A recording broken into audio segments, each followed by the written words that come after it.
हमारे चैनल को सब्सक्राइब करें और बेल आइकन दबाएं। सब लोग ध्यान से सुन लो। ये हैंडगन तो ठीक है, लेकिन ये हाई रेंज की गोलियां हम इस्तेमाल नहीं कर सकते, क्योंकि ये गोलियां सरहद पर सोल्जर्स इस्तेमाल करते हैं और शूटिंग रेंज के खेल में हाई रेंज की गोलियां इस्तेमाल करना गैर कानूनी है और हम कानून के लफड़े में नहीं पड़ना चाहते। Okay guys, ready? Yes sir. अब आप सभी लोग अपने अपने शूटिंग गॉगल्स और हेडफोन लगाएं।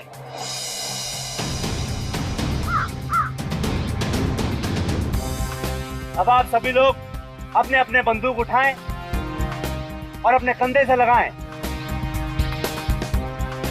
आंख टारगेट पे और हाथ ट्रिगर पे, और जब मैं 3 बोलूं तो आप फायर कर देना।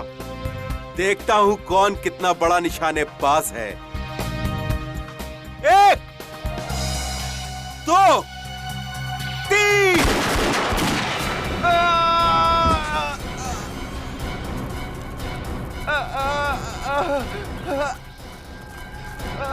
सर, रोहित को गोली लगी। अरे कहाँ लगी इस गोली? शोल्डर पे। अरे ओह गॉड, मुझे बचा लो सर, मैं मरना नहीं चाहता सर। कुछ नहीं होगा तुम्हें, तुम घबराओ नहीं। ईशान, ये क्या किया तुमने? मार दिया इसको। Have you gone bad? तुमने अटेंडेंट पे गोली क्यों चला दी? इसे फौरन हॉस्पिटल लेके जाना होगा। चलो सर, आप सही कह रहे, जल्दी जल्दी जल्दी ले चलिए। चलो चलो। ये आपने सही नहीं किया ईशान। अरे बकवास मत करो।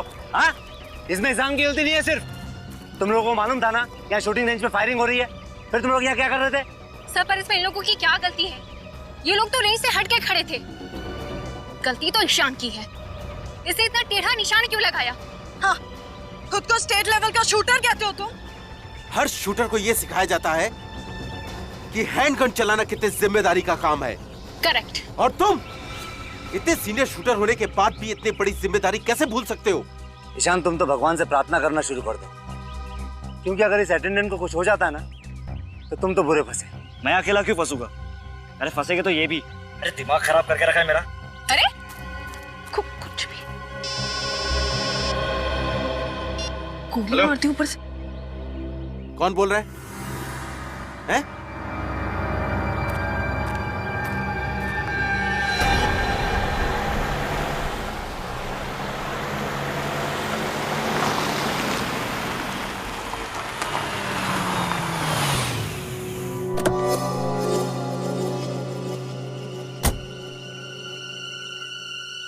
हेलो हेलो, लेट क्यों हुआ?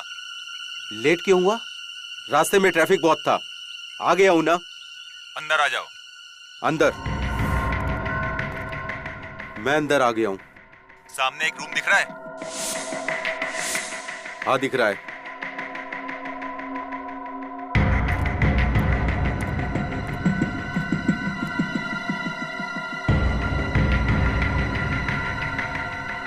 बोल अब।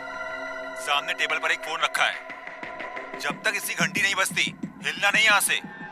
ए सुन, तू मेरे साथ क्या कठपुतली का गेम खेल रहा है? ए, जितना बोलता हूँ उतना कर। अपना मोबाइल फोन निकाल के रख बाहर।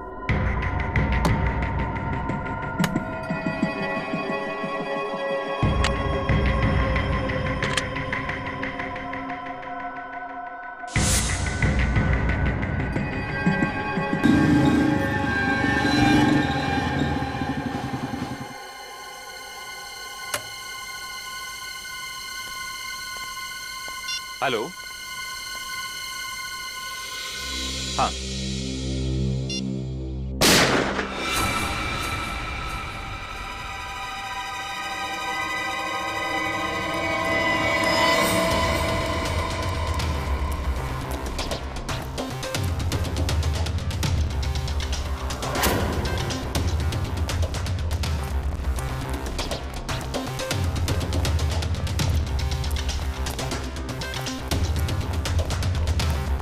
ये क्या?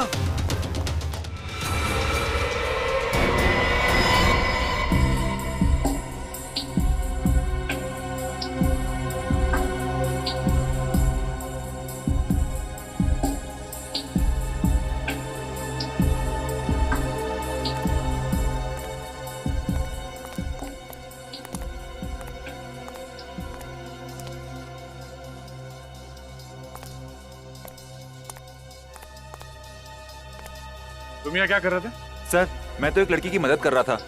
वो बेचारी अपने पति को ढूंढ रही थी और मुझे कहा कि इस मिल के अंदर आके ढूंढो। मैं यहाँ पे आ गया और मुझे आते से यहाँ पर गोली चलने की आवाज सुनाई दी और मैं यहाँ भाग के आ गया। जब तुम यहाँ पे आए थे तो इन दोनों लाशों के अलावा किसी और को भी देखा था? नहीं सर। आप जानते हैं कि ये दोनों कौन है? सर पता नहीं सर। आप इस मिल के मालिक हैं और आप जानते नहीं कि ये दोनों अंदर कैसे आए? हाँ? सर यही तो मैं भी सोच रहा हूँ, इनको मरने के लिए मेरा ही मिल मिला था क्या? खामखा मुझे परेशानी में डाल दिया। और सर ये मिल तो 5 साल से बंद है और यहाँ कोई आता जाता भी नहीं है और ये फोन भी बंद पड़ा हुआ है।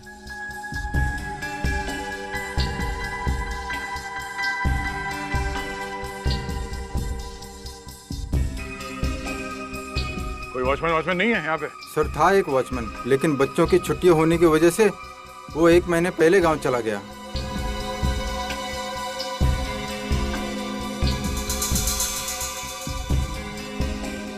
दया, हाँ सर। दया, जिस तरीके से लाशें पड़ी हुई हैं और जैसे गोली लगी है इस आदमी को, लगता है उस औरत ने ही गोली चलाई है इस पर। और उसके बाद इस औरत ने आत्महत्या कर ली। तो क्या इन दोनों को गोलियां उसी गन से लगी हैं? अब ये तो बैलिस्टिक रिपोर्ट के बाद ही पता चलेगा। सर एक और बात समझ में नहीं आ रही, अगर उस औरत को इस आदमी को मारकर आत्महत्या ही करनी थी तो इस मिल में ये टेबल, कुर्सी, फोन, इस सब का इंतजाम क्यों किया होगा? ये वैलेट मिला इसके पास। इस आदमी का नाम ज्ञान है सर, जू में रहता है। और इस औरत की तस्वीर इसके वॉलेट में है सर। सर कहीं ये प्यार का मामला तो नहीं? हो सकता है, पर उसके लिए ये सब तामझाम करने की क्या जरूरत थी? सर एक और बात, मैंने इस ज्ञान का मोबाइल फोन चेक किया, इसमें आखिरी 15 कॉल्स किसी प्राइवेट नंबर से आए हैं। प्राइवेट नंबर से? इस ज्ञान का इतिहास निकालना पड़ेगा, तभी पता चलेगा कि वो औरत है कौन और उसने इसे क्यों मारा। आप लोग इन्हें पहचानते हैं? ज्ञान जी? नहीं सर, ये नहीं हो सकता सर। इन्हें किसने मार दिया? इनकी तो किसी से कोई दुश्मनी भी नहीं थी। ये कौन है? जी ये रूपल जी हैं, ईशान की मम्मी। आप में से कोई बता सकता है कि ज्ञान जी और रूपल जी के बीच में क्या संबंध है?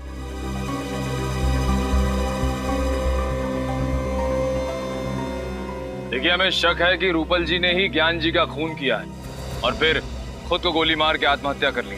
सर रूपल जी और ज्ञान जी की तो सगाई हुई थी और वो दोनों अगले ही महीने शादी करने वाले थे, लेकिन क्या सर? लेकिन ईशान को ये रिश्ता मंजूर नहीं था। ये ईशान का है? जी वो रहा।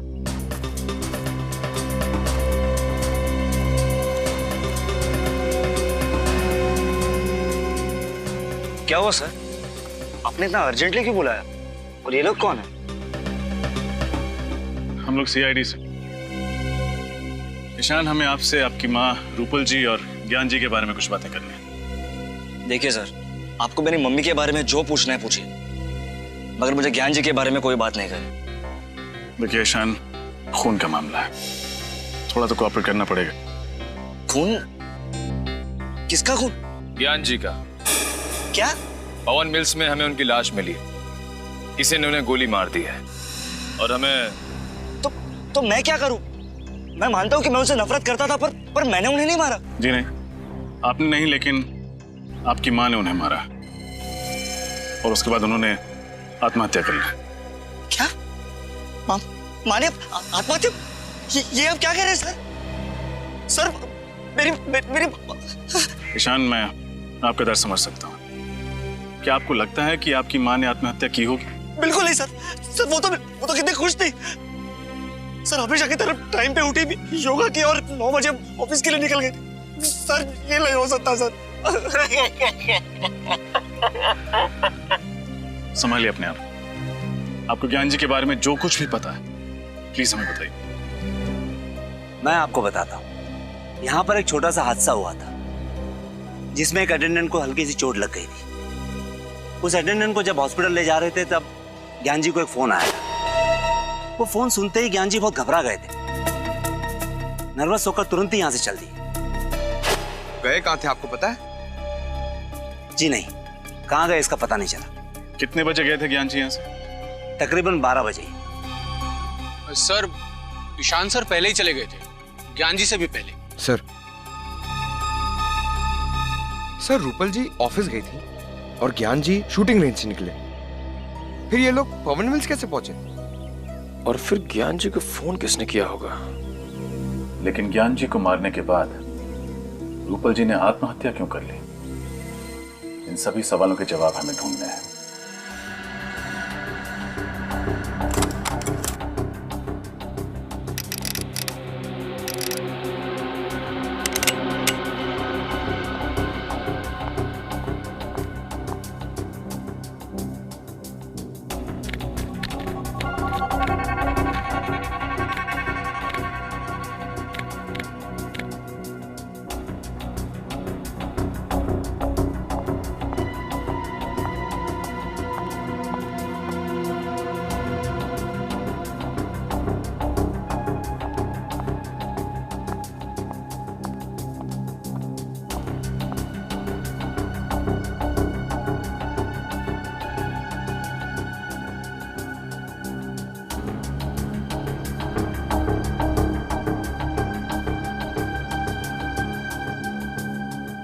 फाइल संभाले ना, मैं फायर करने जा रही हूँ।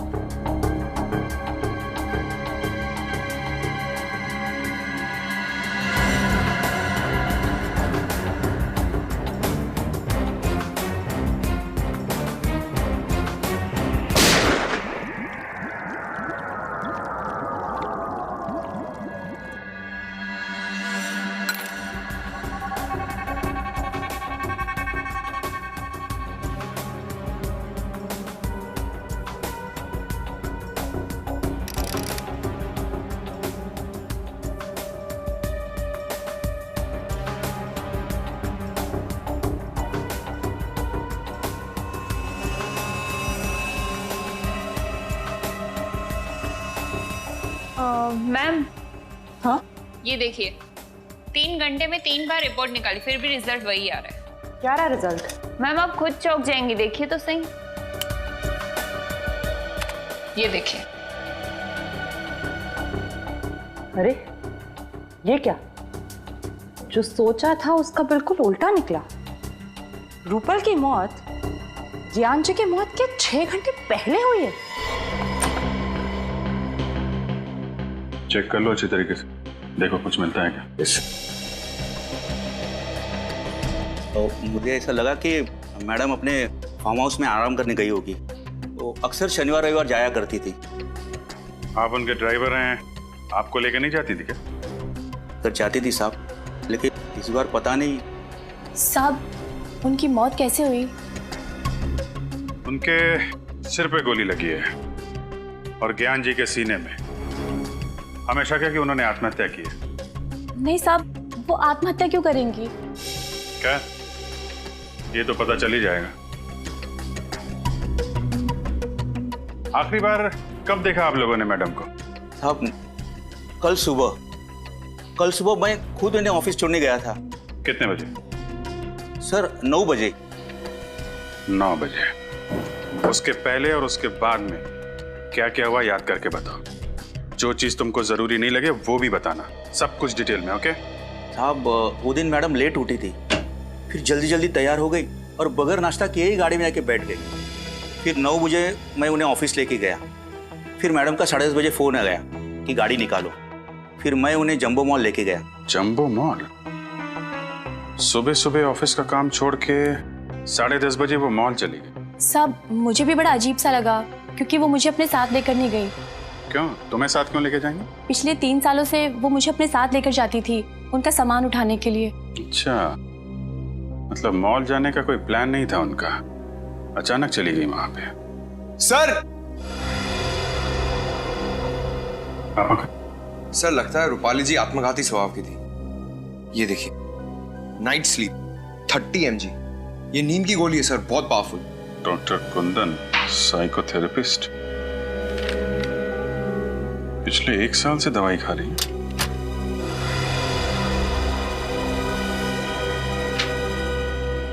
इधर आओ। ये रूपल मैडम किस चीज की दवाई खा रही थी? क्या बीमारी थी?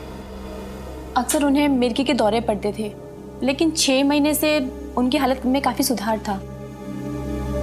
सर से देखिए, रूपल जी के लॉकर में पिस्टल मिली, लाइसेंस के साथ। License pistol? इसका मतलब रूपल जी ने आत्महत्या नहीं की? सर मैं कुछ समझा नहीं। अगर उन्हें आत्महत्या करनी होती तो अपनी पिस्टल से करती ना, या अपने घर में करती। घर से इतनी दूर मिल में जाके आत्महत्या क्यों करेंगे? सर हो सकता है रूपल ज्ञान जी को मारना चाहती थी, इसलिए इतनी दूर मिल में गई। ज्ञान जी को भी मारने के लिए अपनी पिस्टल साथ में लेके जाती विनीत। ये मामला कुछ और ही है। सर आपको किस पे शक है? फिलहाल तो सारी कड़ियां बिखरी हुई हैं। शॉपिंग मॉल, नींद की गोली, डॉक्टर का प्रिस्क्रिप्शन और लाइसेंस्ड गन। इन कड़ियों को जोड़ने पे ही पता चलेगा ज्ञान जी और रूपल जी के साथ क्या हुआ था। सर ज्ञान जी और रूपल जी दोनों टॉक नाउ कंपनी का मोबाइल यूज करते थे और मोबाइल कंपनी के मैपिंग के हिसाब से रूपल जी कल दोपहर 1 बजे जंबो मॉल में थी पंडारा रोड पर, और तब से उनका मोबाइल ऑफ आ रहा है। और ज्ञान जी? सर ज्ञान जी की लोकेशन ये देखिए सर। हाँ, 1 बजे शूटिंग रेंज से निकले और 2:30 बजे पहुंचे पंडारा रोड, और वहां से सीलिंग होते हुए बांद्रा लिंकिंग रोड से जूहू सर्कल पहुंचे 5 बजे, और 5:30 बजे वहां से निकलकर 6:30 बजे पहुंचे पवन मिल। और 6:30 से 6:45 तक ये किसी से फोन पे बात कर रहे थे, किसी प्राइवेट नंबर पे। उसके बाद इनका फोन बंद हो गया। सर क्योंकि उसी दौरान उनकी मौत हो गई थी। मतलब ज्ञान जी और रूपल जी दोनों अलग अलग टाइम पे पंडारा रोड पहुंचे थे। सर ये भी तो हो सकता है कि ज्ञान जी भी जंबो मॉल ही गए हो। हम अगर क्यों और किससे मिलने? और वो आखिरी कॉल किस अनजान शख्स का था जिससे ज्ञान जी ने इतनी लंबी बात की।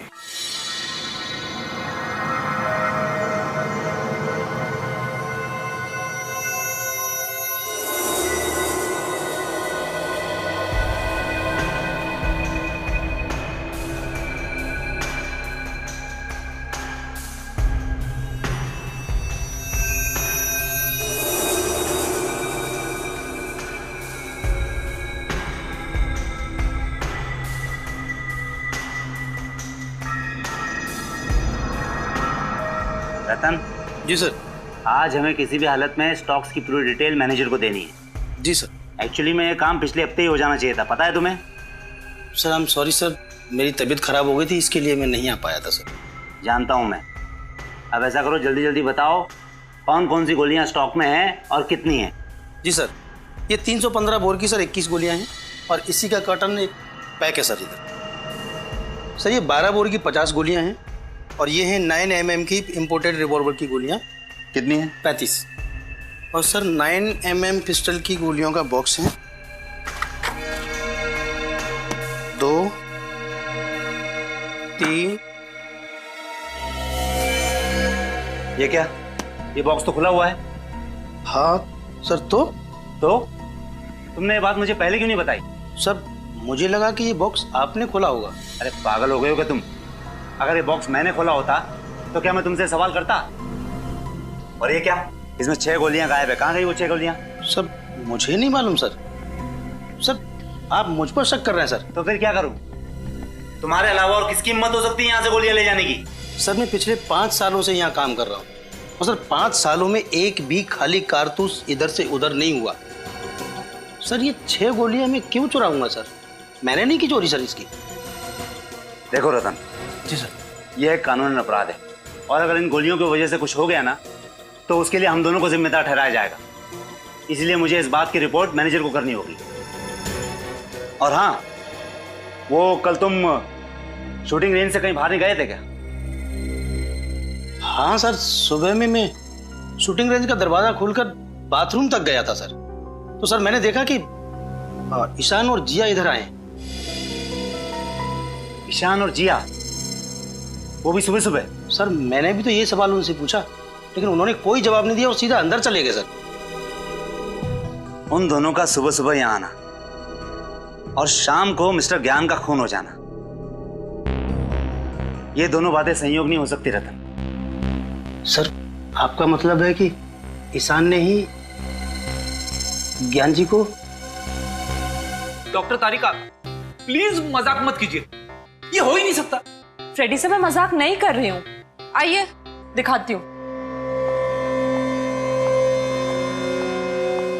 ये देखिए, रूपल की मौत दोपहर को 1 और 2 बजे के बीच हुई थी और ज्ञान जी को शाम को 6 और 7 बजे के बीच मारा गया था, ठीक उसी गन से जो गन हमें रूपल के हाथों से मिली थी। तो मतलब पहले रूपल जी का खून किया गया दोपहर को, और उसके बाद ज्ञान जी को मारा गया शाम को, और फिर उसी गन को मरी हुई रूपल के हाथों में थमा दिया।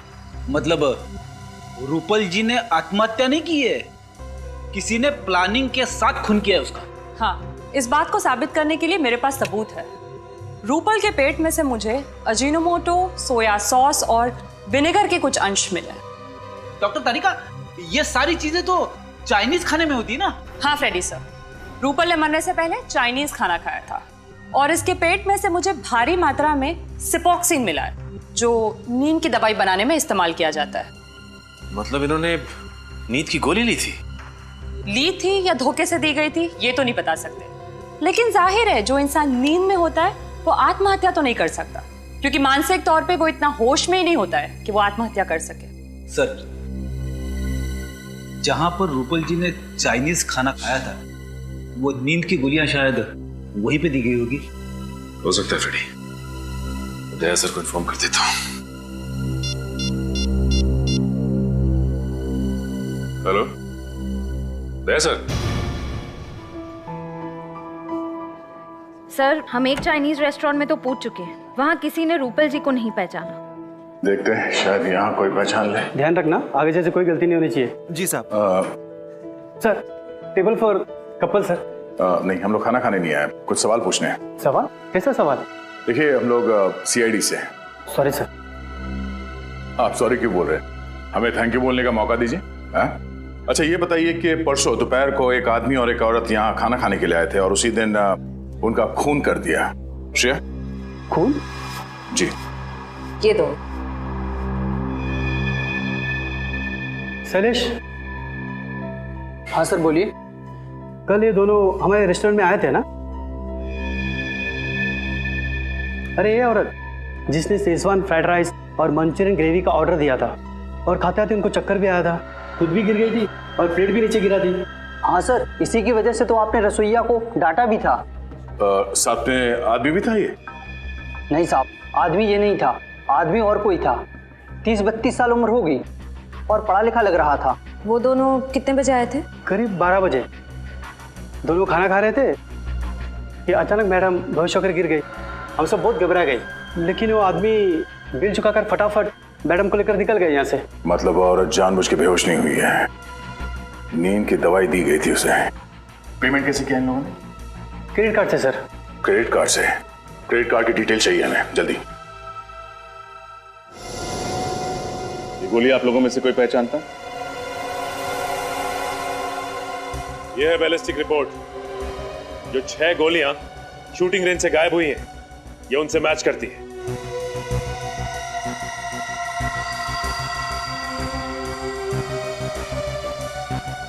बोलो जिया, तुमने ही चुराई थी नहीं गोली? सर आप ये क्या कह रहे हैं? मैंने कोई चोरी नहीं की है। झूठ मत बोलो, कल सुबह सुबह ईशान के साथ तुम ही आई थी ना यहाँ?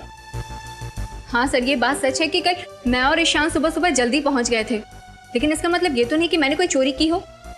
इनफैक्ट मैं तो अपनी जगह से हिली तक भी नहीं थी। बट यस, ईशान लगभग 15 मिनट के लिए कहीं गायब हो गया था, है ना ईशान? नहीं, मैंने किसी को नहीं मारा। नहीं, भागने की कोशिश भी मत करें। तुम्हारी भलाई इसी में है कि सब कुछ सच सच बता दो। सर ये सच है कि 6 गोलियां मैंने ही चुराई थी, क्योंकि मैं ज्ञान सर से नफरत करता था और नहीं चाहता था कि वो मेरी माँ से शादी करे। इसलिए तुमने उन्हें मार दिया? नहीं, मैंने उन्हें नहीं मारा। ज्ञान सर को मारने के इरादे से मैंने गन में चुराई हुई 6 गोलियां डाली थी और उनका पीछा करते करते मैं पंडारा रोड के जम्बो मॉल तक भी पहुंच गया था, लेकिन मेरी गाड़ी अचानक एक भिखारी से टकरा गई, इसलिए उसे देखने के बहाने मैं बाहर उतरा। लेकिन जब मैं वापस गाड़ी में आया तो मैंने देखा कि मेरी गन सीट पे से गायब थी। वो गन जो तुम्हारी गाड़ी से चोरी हुई किस कंपनी की थी? ग्रे मेटल कंपनी की थी, 9mm बोर की थी। यही है वो पिस्टल? हाँ सर, यही गन थी। यही गन तो रूपल जी के हाथ में मिली थी। झूठ बोल रहा है सर, ये खून करने के बाद ये गन इसी ने वहां रखी थी और ये भिखारी वाली कहानी भी रची हुई है। ईशान, जब तक ये केस सॉल्व नहीं हो जाता तुम हमारी हिरासत में रहोगे, समझे? डॉक्टर कुंदन है क्लिनिक में? डॉक्टर कुंदन तो आज नहीं है। यही उम्मीद थी। कहाँ है इस वक्त? सीआईडी? क्या किया है डॉक्टर कुंदन ने? कल दोपहर 12:30 बजे पंडारा रोड के जंबो मॉल में एक चाइनीज रेस्टोरेंट में रूपल जी के साथ खाना खा रहे थे। सर, रूपल जी तो उनकी पेशेंट है और अगर उनके साथ खाना खाया भी है तो क्या हुआ? क्योंकि खाना खाने के 1 घंटे बाद रूपल जी की मौत हो गई। क्या? तुमने आखिरी बार डॉक्टर कुंदन को कब देखा था? सर, परसों शाम को, और हमेशा की तरह वो अपना आखिरी पेशेंट अटेंड करके चले गए थे और मैंने ही क्लिनिक बंद किया था। मतलब क्लिनिक की 2 चाबियां हैं, एक आपके पास रहती है, एक डॉक्टर कुंदन के पास। जी सर, और बल्कि मैंने भी सर का काफी फोन ट्राई किया पर सर का फोन बंद था। और अगर फोन बंद है तो उन्होंने रूपल जी को रेस्टोरेंट कैसे बुलाया? केबिन कहाँ है उनका, जरा दिखाइए।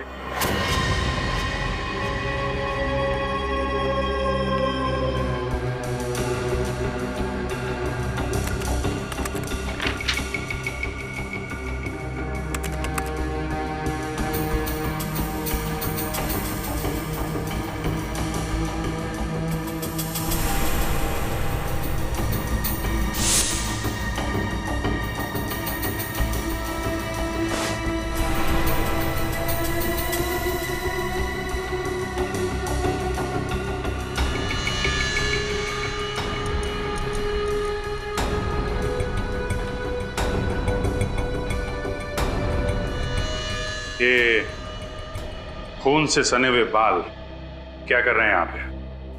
सर मुझे कुछ नहीं मालूम, बल्कि मुझे तो सर के केबिन में आने की परमिशन तक नहीं थी। परमिशन नहीं थी? लगता है खाना खाने के बाद कुंदन जी यहाँ रूपल के साथ आए, यहाँ पे उसका खून किया और फिर लाश वहां ठिकाने लगा दी। सर, आपका अंदाजा ठीक निकला सर। ये देखिए, लेडीज सैंडल और खून में सने हुए ग्लव्स। ये तो रूपल जी के हैं। आपको कैसे मालूम? वो सर, एक्चुअली मुझे ना इन सैंडल्स का डिजाइन बहुत पसंद था, बल्कि मैंने रूपल जी से पूछा भी था कि उन्होंने ये कहाँ से खरीदे। अगर रूपल जी का खून डॉक्टर कुंदन ने किया है तो फिर ज्ञान जी को भी इसी ने मारा होगा। सर, एक बहुत अजीब बात है। डॉक्टर कुंदन एक साइकोथेरेपिस्ट है, फिर उन्होंने मेडिकल स्कूल में मुर्दों की परीक्षण की परमिशन क्यों मांगी? हाँ? डॉक्टर कुंदन तो जिंदा लोगों के दिमाग का इलाज करते हैं, तो फिर मुर्दा घर में मुर्दों से क्या बात करने गए थे? चाहता क्या है आदमी?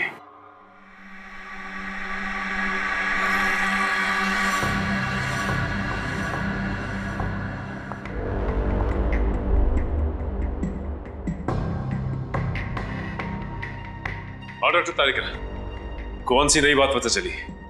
सचिन, मैं ये बताना चाहती हूँ कि ज्ञान जी का खून जिसने भी किया है, मगर गोली उतनी ही दूरी से चलाई गई है जहां पर रूपल बैठी थी मरी हुई।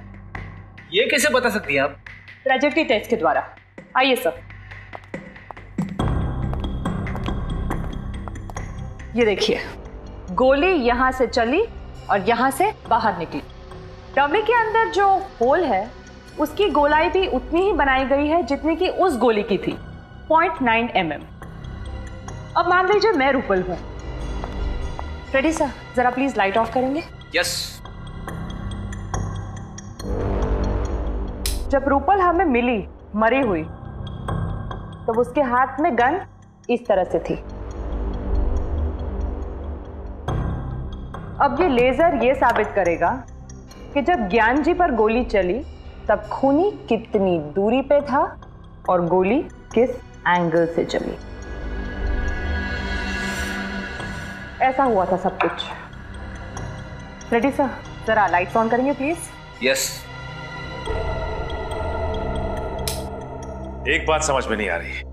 माना कि रूपल जी के हाथों में गन पाउडर लगा हुआ था, लेकिन जब ज्ञान जी की मौत हुई उससे पहले ही रूपल मर चुकी थी। तो फिर रूपल ने गोली चलाई तो चलाई कैसे? सर अगर ज्ञान जी को सामने से गोली मारी है तो फिर उन्होंने खूनी को देखा कैसे नहीं? और तो और उन्होंने अपने आप को बचाने की कोशिश कैसे नहीं की? फ्रेडी, कुछ तो ऐसा है जो हम लोग देख नहीं पा रहे, क्योंकि दुनिया का कौन सा ऐसा आदमी होगा जो मौत को सामने से आता देख अपने आप को बचाना नहीं चाहेगा। आप सब लोग मेडिकल स्टूडेंट्स हैं, इसलिए रिगर मॉर्टिस की थ्योरी के बारे में तो आप सब लोगों को बहुत अच्छी तरह पता है। आज हम प्रैक्टिकली देखेंगे कि रिगर मॉर्टिस आखिर कैसे होता है। किसी भी आदमी के मरने के बाद उसके शरीर में केमिकल चेंजेस कैसे आते हैं। उसके मरते ही कुछ घंटे के अंदर उसका ब्लड ठंडा हो जाता है और उसके शरीर के अलग अलग हिस्से सिकुड़ जाते हैं। लगभग 3 घंटे बाद रिगर मोर्टिस का असर शुरू होता है और इसकी शुरुआत चेहरे से होती है और तकरीबन 12 घंटे बाद शरीर का पूरा खून जम जाता है और शरीर इतना ठंडा पड़ जाता है कि इसे हिला पाना नामुमकिन होता है। सर 48 घंटे से लेकर 60 घंटे के अंदर तक शरीर का सड़ना और गलना भी शुरू हो जाता है ना? करेक्ट, लेकिन इतने घंटे तक हम वेट नहीं कर सकते। हम लाश की वीडियो रिकॉर्डिंग करते हैं ताकि उसे बाद में देखा जा सके कि उस लाश पे उस रिगर मॉर्टिस का कितना असर हुआ। एक्सक्यूज मी सर, आपसे कोई मिलने आया है। ओके, एक्सक्यूज मी, मुझे कोई मिलने आया है। Hello doctor. Okay, hi, how are you? कैसे आप? मैं अच्छा हूँ, आप कैसे? या आई एम गुड। आप किसी परमिशन लेटर के बारे में जानना चाहते थे? हाँ, वो डॉक्टर साइकोथेरेपिस्ट डॉक्टर कुंदन ने इस लेटर के जरिए आपसे गुजारिश की थी कि वो यहाँ आकर देखना चाहते हैं कि मर जाने के बाद आदमी के शरीर में क्या क्या बदलाव आते हैं। Doctor Kundan, human psychology doctor, मैं जानता हूँ उन्हें। इन्होंने परमिशन ली थी लेकिन अपने लिए नहीं, किसी और के लिए। क्या कोई और आया था यहाँ पे राइगर मॉर्टिस की जानकारी हासिल करने के लिए? हाँ, एक लड़की थी, मेडिकल स्टूडेंट थी। 1 महीने में कई बार आती थी वो, और राइगर मॉर्टिस का लाशों के ऊपर क्या इफेक्ट होता है उसे देखती थी। उसके बाद अपने नोट्स बनाती थी। उसके बाद हम लोग जो सारा दिन रिकॉर्डिंग करते हैं शाम को उसे भी लेके जाती थी। लेकिन इतनी टैलेंटेड और इतनी लगन वाली लड़की मैंने पहले कभी नहीं देखी। आई विश के वो बहुत बड़ी डॉक्टर बनेगी। और इस लड़की को डॉक्टर कुंदन ने भेजा था? जी। आपको उस लड़की का नाम याद है? इसका नाम जिया, जिया था उसका नाम। जिया? सर कहीं ये वही जिया तो नहीं जिसने ईशान के खिलाफ गवाही दी थी? सर मेरे पास उसका नंबर है, ये देखिए। मैंने भी जिया को कई दफा कॉल किया, ये उसका नंबर। तो नंबर मैच करना। रिगर मॉर्टिस का असर धीरे धीरे शरीर के निचले भाग पर भी होने लगेगा। सर ये वही जिया है। ये वही जिया है।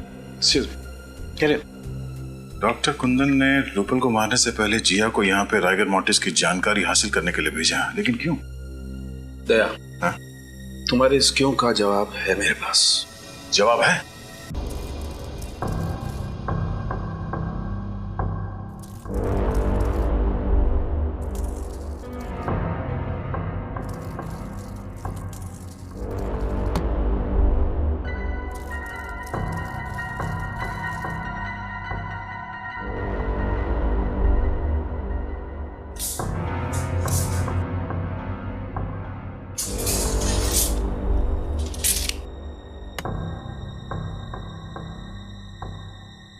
तो सब कुछ वैसे के वैसे ही सेट हो गया है जैसे कि लाश हमें मिली थी। गुड। अब एक काम करो, तुम श्रेया के साथ लाश को ले आओ। चलो।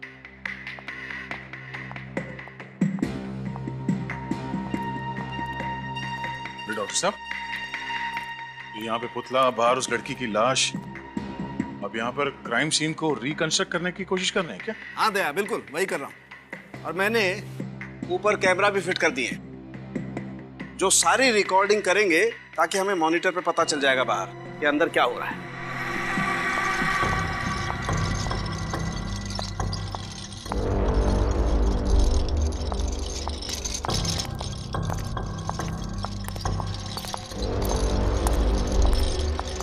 सालुंखे सर, इस औरत की लाश का क्या करेंगे आप? अभी पता चल जाएगा श्रेया। तुम एक काम करो, इस लाश को उस कुर्सी पर ठीक वैसे ही बैठा दो जैसे रूपल की लाश मिली थी। ओके। और जल्दी करो, इसे मरे हुए 2 घंटे 45 मिनट हो चुके हैं। 15 मिनट में रायगर मोर्टिस सेट हो जाएगा। Quick, fast. Okay. Good.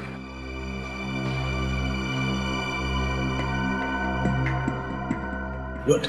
Tarika, अब तुम एक काम करो, बाहर जाकर के मॉनिटर चेक करो, देखो कि सारे कैमरा सही तरीके की रिकॉर्डिंग कर रहे हैं या नहीं।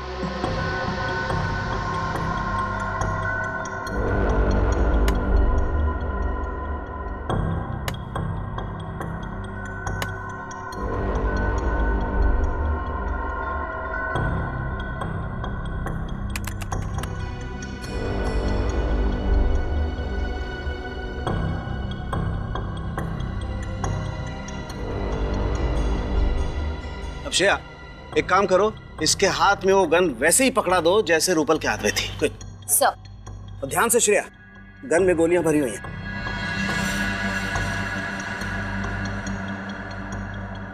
दया, बॉक्स में एक लकड़ी का पीस होगा, देखो जरा। ये हाँ।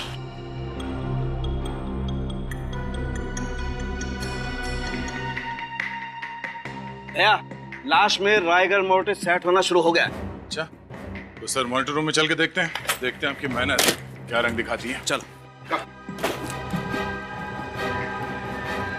दया, जैसे जैसे रायगर मोर्टिस लाश के चेहरे से उसके हाथों पर आता जाएगा, वैसे वैसे खूनी का चेहरा आईने की तरह साफ होता जाएगा। सर, जब ज्ञान जी को गोली लगी थी उस वक्त रूपल जी की मौत करीब 6 घंटे हो चुके थे, तो क्या हमें और 3 घंटे इंतजार करना पड़ेगा? इंतजार तो करना पड़ेगा दया, खूनी के दिमाग को परखना है तो थोड़ा इंतजार तो करना पड़ेगा। क्या सोच रहे हैं सर? श्रेया, अगर ये खून पहले से प्लान था तो हो सकता है कि चिंटू को यहाँ पे जानबूझ के भेजा गया।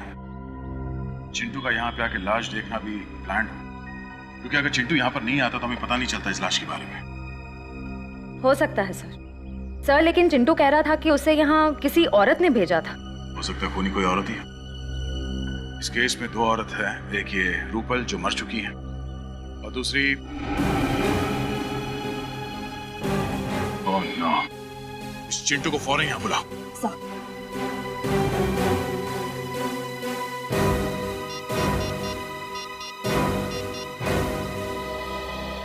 चिंटू, इंस्पेक्टर श्रेया बोल रही हूँ CID से। देखो, तुम जल्द से जल्द पवन मिल्स में आ जाओ। ठीक है।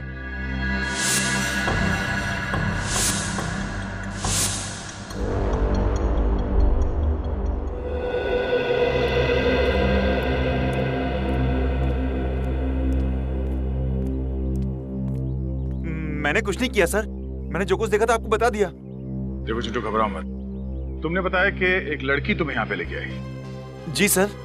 उस लड़की को देखोगे तो पहचान लोगे? हाँ? क्या ये लड़की थी वो? सर ये वही है सर। पक्का यही थी वो? यही है। इसका मतलब दोनों खून के पीछे जिया है।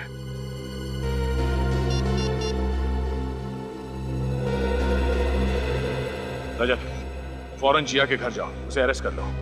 अब वही बताएगी कि यहाँ इस फैक्ट्री में हुआ क्या था।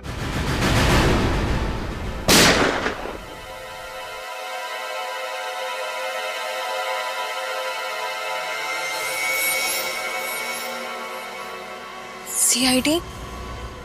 वो भी इस वक्त? जिया जी, इतनी रात को आप शूटिंग रेंज में हो सकती हैं, तो हम क्यों नहीं? क्या मतलब क्या है आपका? मतलब ये कि आप एक मेडिकल स्टूडेंट हैं और एक मेडिकल स्टूडेंट को गन्स और गोलियों में दिलचस्पी। क्यों? मुझे शूटिंग का शौक नहीं हो सकता है क्या? हो सकता, लेकिन मुर्दा घरों में जाकर रेगा मोर्टिस की पढ़ाई करना, ये बात कुछ हजम नहीं हुई। पवन मिल्स में एक आदमी को भेजना ताकि वो गोली की आवाज सुन के CID को खबर कर सके, ये बात भी कुछ हजम नहीं हुई जिया जी। मतलब आप लोगों को सब पता चल गया? जी हाँ, और हम ये भी जानते हैं कि तुम्हारे साथ एक और आदमी भी है जो तुम्हें ये सब काम करवा रहा है। बताओ कौन है वो? जी वो मैं।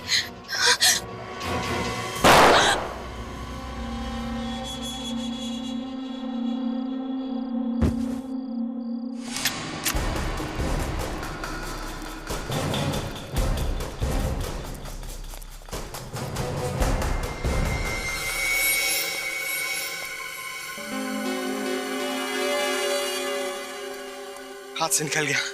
हाथ से निकल गया, लेकिन सीआईडी के शिकंजे से नहीं निकल पाएगा। ये देख।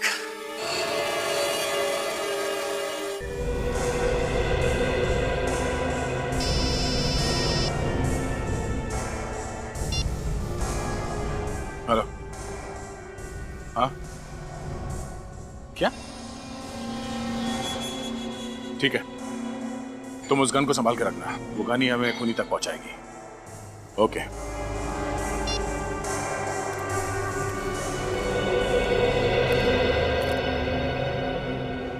क्या हुआ सर? किसी ने जिया पे हमला कर दिया। क्या? यानी खूनी कोई और ही है? हाँ डॉक्टर साहब, और कितना वक्त लगेगा? बस 5 मिनट तय। 5 मिनट के अंदर ये रायगर मोर्टिस इसके हाथों पे सेट होना शुरू हो जाएगा बस।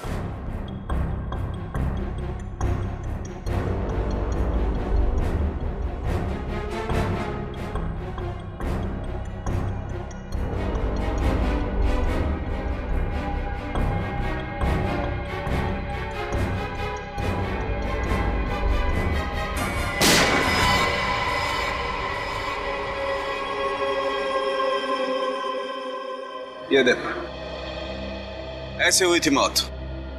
पर अगर ज्ञान जी के सामने रूपल जी की लाश थी तो उन्हें वो लाश दिखी कैसे नहीं? इसका मतलब है जरूर कुछ तो होगा ज्ञान जी और रूपल जी के बीच, जिसकी वजह से ज्ञान जी को रूपल जी की लाश नहीं दिखी। लेकिन क्या? अंदर चल के देखते हैं सर।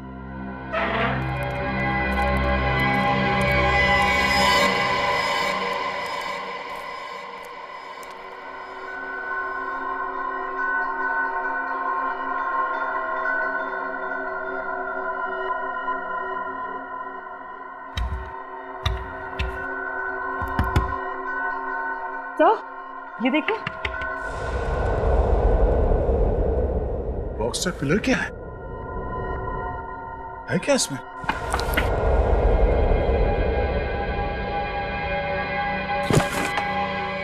अरे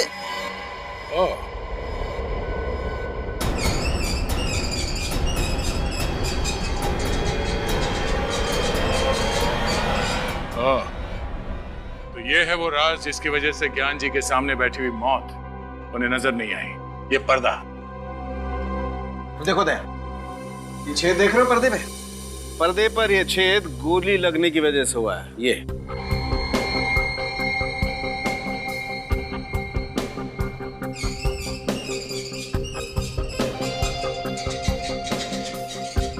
सर इस तरफ बैटरी और सेंसर भी लगा हुआ है।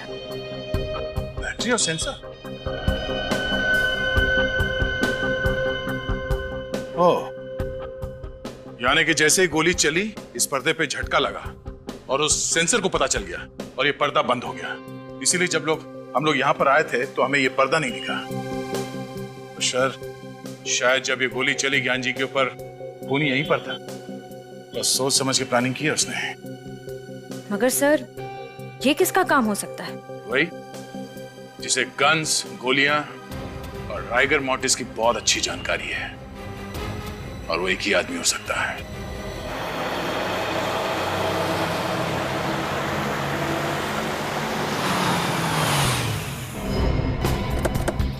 गुड मायरा, मैंने तुम्हें कितनी बार समझाया, राइफल हमेशा कंधे के लाइन में होनी चाहिए। ऐसे, बिल्कुल ऐसे। Okay sir. Okay okay. अब गोली बिल्कुल निशाने पे लगेगी। मायरा, अनिकेत सर जो सिखा रहे हैं वो ध्यान से नहीं सीखोगी तो जिसने रूपल जी का और ज्ञान जी का खून किया उसके जैसा शार्प शूटर कैसे बनोगे? अरे सर, ये किसी का खून तो क्या, अंधेरे में किसी को जख्मी भी नहीं कर सकती है। सर जिया ठीक तो है ना? जिंदा है, लेकिन अफसोस की बात यह है कि खूनी अभी भी पकड़ा नहीं गया। सर तो फिर आप लोग खूनी को पकड़ते क्यों नहीं है? आप जानते हैं खूनी कौन है? खूनी को मैं नहीं तो सर। मगर हम जानते हैं कि खूनी इसी शूटिंग रेंज में। आप हम लोगों पे शक कर रहे हैं? शक ही नहीं, पूरा यकीन है कि खूनी आप ही में से कोई एक है। कौन है वो? पहले आप ये बताइए कि शूटिंग रेंज में बिना चेकिंग के गोली या गन लाना या ले जाना मुमकिन है? नहीं, बिल्कुल नहीं, क्योंकि हमारी सिक्योरिटी बहुत चुस्त है। बिल्कुल सही कहा आपने। अब जरा ये देखिए, ये वही गन है जिससे जिया पर हमला हुआ था। क्या इस तरह की गन आपके शूटिंग रेंज में इस्तेमाल होती है? नहीं सर, इस तरह की गन तो हमारे यहाँ पर इस्तेमाल नहीं होती। तो फिर ये गन शूटिंग रेंज के अंदर आई कैसे? अच्छा, आप ये बताएंगे कि यहाँ पे कोई ऐसा आदमी है जिसकी इस शूटिंग रेंज में आते वक्त सिक्योरिटी जांच नहीं होती है? हाँ सर, एक तो ज्ञान जी और दूसरे अनिकेत सर। जब जिया पर हमला हुआ तब ज्ञान जी तो जिंदा थे नहीं, तो बचे सिर्फ अनिकेत सर।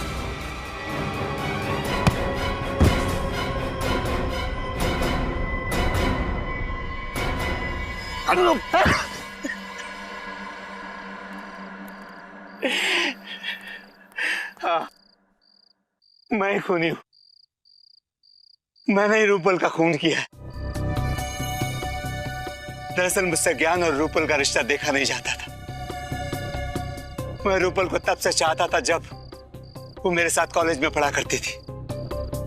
बहुत प्यार करता था मैं उससे, लेकिन उसने किसी और से शादी कर ली और उसके गम में मैंने भी कसम खा ली कि मैं सारी जिंदगी कुंवारा रहूंगा।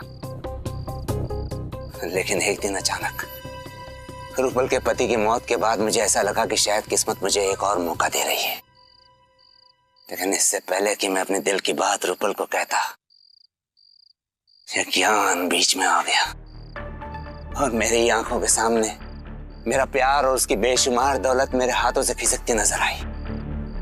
ये बात मुझसे बर्दाश्त नहीं हुई। इसलिए रिगर मोर्टिस का अनोखा तरीका अपनाने के लिए तुमने पहले रूपल जी को मारा? हाँ, और उसके लिए मैंने डॉक्टर कुंदन और जिया की मदद ली। सर, रिगर मोर्टिस इंसान के मरने के ठीक 3 घंटे के बाद उसकी लाश में असर होना शुरू हो जाता है। लेकिन क्या हम ये पता लगा सकते हैं कि लाश के शरीर का कौन सा हिस्सा कब सिकुड़ना शुरू होगा? सर, ये कहना तो थोड़ा मुश्किल होगा, लेकिन हाँ, नामुमकिन बिल्कुल भी नहीं है। अगर आप लगातार लाश का निरीक्षण और परीक्षण करेंगे तो इस लाश की एक एक पेशियां कहां और कब सिकुड़ने लगेंगी, इसका ज्ञान आप हासिल कर सकते हैं। उसके बाद तुमने क्या किया? फिर मैंने रूपल की लाश को ले जाकर पवन मिल्स में रख दिया।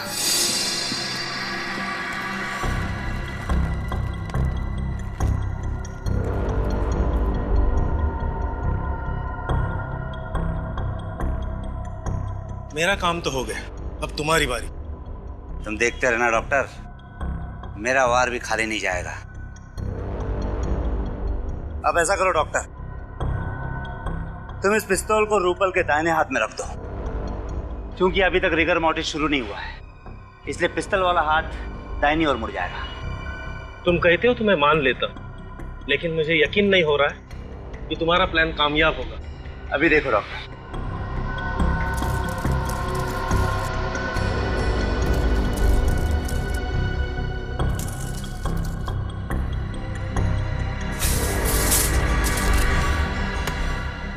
देखा डॉक्टर, जब अकल, हुनर और कोशिश ये तीनों एक ही जगह जमा हो जाती है ना, तो वहां पर सिर्फ एक ही चीज मिलती है, कामयाबी।